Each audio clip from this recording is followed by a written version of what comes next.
Bonsoir et bienvenue à votre rendez-vous de bulletin d'information. Le bureau du procureur du mécanisme international appelé à exercer les fonctions résiduelles des tribunaux pénaux déclare que Félicien Kabuga a joué un rôle central en incitant à la haine, en déshumanisant des civils innocents et en ouvrant la voie au génocide perpétré contre les Tutsis au Rwanda en 1994. Indication faite ce jeudi matin à La Haye à l'ouverture du procès de Félicien Kabuga. Jean Damascène Manéching nous fait le point. L'audience de ce jeudi a débuté par la présentation de la déclaration liminaire du bureau du procureur dans le procès de Félicien Kabuga.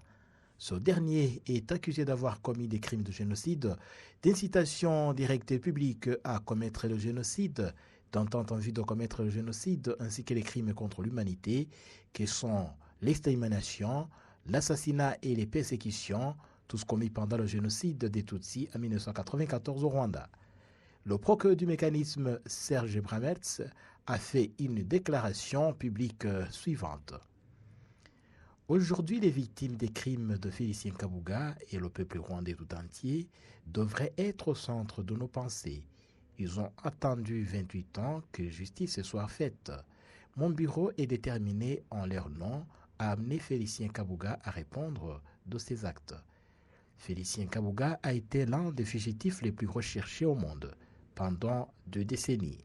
Le travail accompli par mon bureau pour finalement le localiser et l'appréhender en mai 2020 n'était qu'un début. Au cours des prochains mois, nous rapporterons la preuve de ses crimes et de sa culpabilité devant la Chambre de première instance et le public. Ce procès sera également l'occasion de rappeler une nouvelle fois au monde les graves dangers que font courir l'idéologie génocidaire et les discours de haine. Félicien Kabuga a joué un rôle central en incitant à la haine des Tutsis, en déshumanisant des civils innocents et en ouvrant la voie au génocide. Si nous voulons empêcher d'autres génocides, nous devons tous faire preuve de vigilance afin d'empêcher ces incitations. Il n'est pas difficile de reconnaître les propos destinés à attiser la haine ethnique, nationale, raciale et religieuse.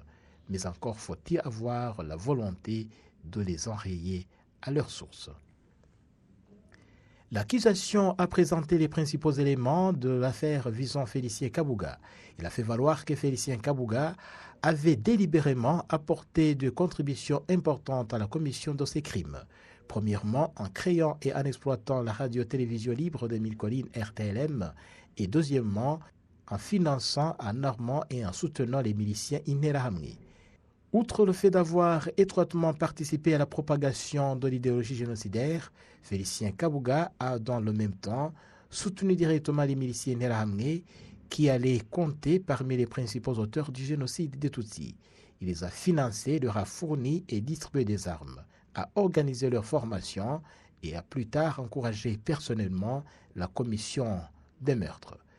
En conclusion de l'audience de ce jour, l'accusation a fait valoir que les éléments de preuve montreront que Félicien Kabuga, animé par des croyances extrémistes, a joué un rôle déterminant en engendrant les crimes et les souffrances presque inimaginables qui ont secoué le Rwanda pendant le génocide des Tutsis en 1994.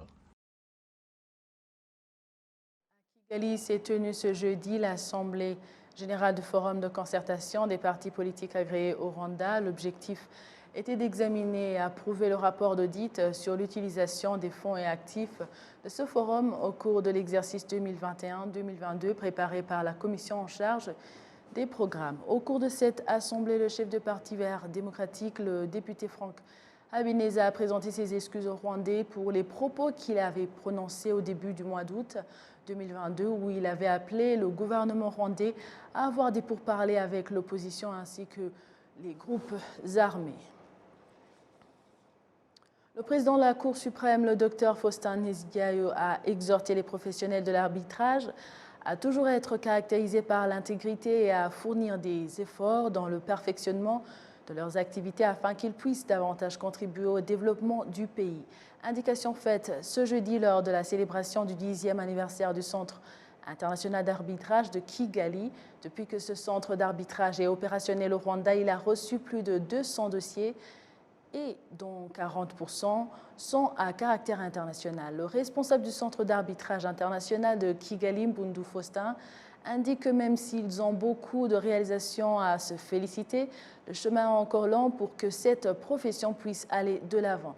Le président de la Cour suprême, le Dr Faustin Nzidiayo, a félicité le rôle que ce centre joue dans le développement du pays et exhorte les professionnels de l'arbitrage à toujours être intègres et fournir davantage d'efforts pour le perfectionnement de leurs activités.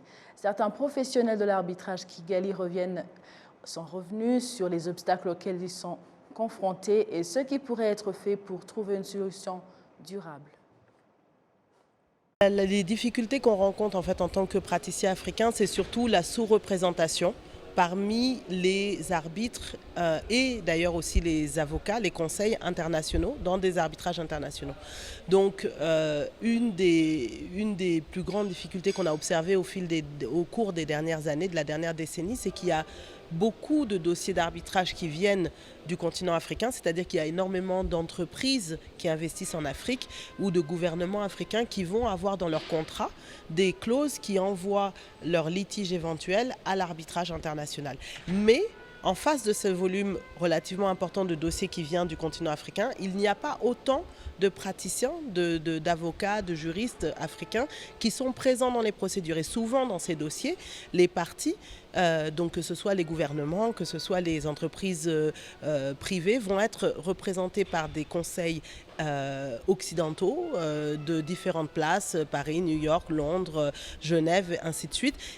Et même quand le sujet, au fond, concerne un investissement qui a lieu sur le continent africain, selon des règles de droit du continent africain. Donc souvent, vous allez avoir le droit applicable qui va être, je sais pas, le droit rwandais, le droit kényan, le droit sénégalais. Et malgré cela, c'est des avocats de pays étrangers et notamment occidentaux qui vont gérer les procédures. Donc toute la difficulté et toute, si vous voulez, l'intérêt d'un colloque comme celui-là, c'est de mettre l'accent sur le besoin d'africaniser la gestion de ces procédures et de renforcer les capacités des praticiens africains. Pour développer l'arbitrage en Afrique, il faut soutenir les institutions d'arbitrage, les centres d'arbitrage, et il faut aussi soutenir la formation des arbitres. Il faut que les étudiants dans les universités apprennent le droit de l'arbitrage et que le droit de l'arbitrage devienne une matière obligatoire dans les universités, que ce soit dans la phase des 4 premières années ou bien dans la phase du magistère. Il faut aussi qu'il y ait une coopération avec les autres pays qui ont développé le droit de l'arbitrage et il faut aussi qu'il y ait un dialogue permanent avec les juges. Il faut que les juges, comme les juges rwandais le font, soutiennent l'arbitrage, n'annulent pas les sentences arbitrales, sauf s'il y a un vice majeur de procédure qui mérite que la sentence soit annulée. Les résidents de Cabo Delgado au Mozambique apprécient le travail réalisé par les forces rwandaises de défense dans l'amélioration de leurs conditions de vie, notamment l'assistance médicale fournie. Ils indiquent que plus de 2600 personnes ont pu bénéficier de ces services. Les détails avec Patrick Nilidandi. Les reporters de Arabié ont pu se rendre à Ulumbi, dans l'un des quartiers de Cabo Delgado. Sur place, ils ont pu constater que certains habitants venaient participer au programme de dépistage. Nous sommes très heureux de voir des Rwandais venir nous soigner.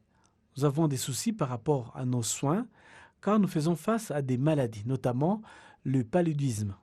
Il y a aussi les traumatismes dus notamment au bruit d'armes à feu, la peur de subir des tortures. Nous leur demandons de continuer à nous réconforter.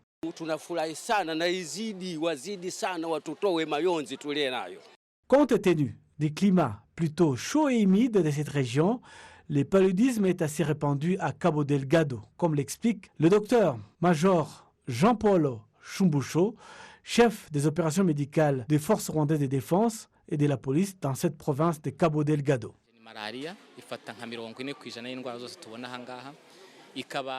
La première maladie répandue dans cette région est le paludisme. Il représente 40% de toutes les maladies de cette région. Il est très dangereux et cause la mort d'un grand nombre de personnes en raison du manque de traitements précoces et de l'absence de prévention.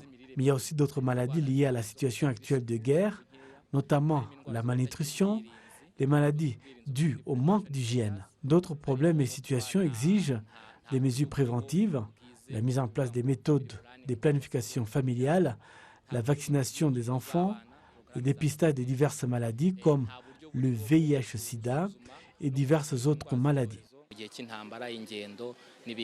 Entre 300 et 500 personnes ont participé aux séances de dépistage à Olombi, c'est en district de Palma de Cabo Delgado. Le même programme a été réalisé dans d'autres régions telles que Mochimbao de Playa, Palma, Tinda et Ouassé, où 2600 personnes ont pu bénéficier de programmes de dépistage, mais un grand nombre de ces personnes trouvent une assistance médicale auprès des forces de sécurité rwandaises.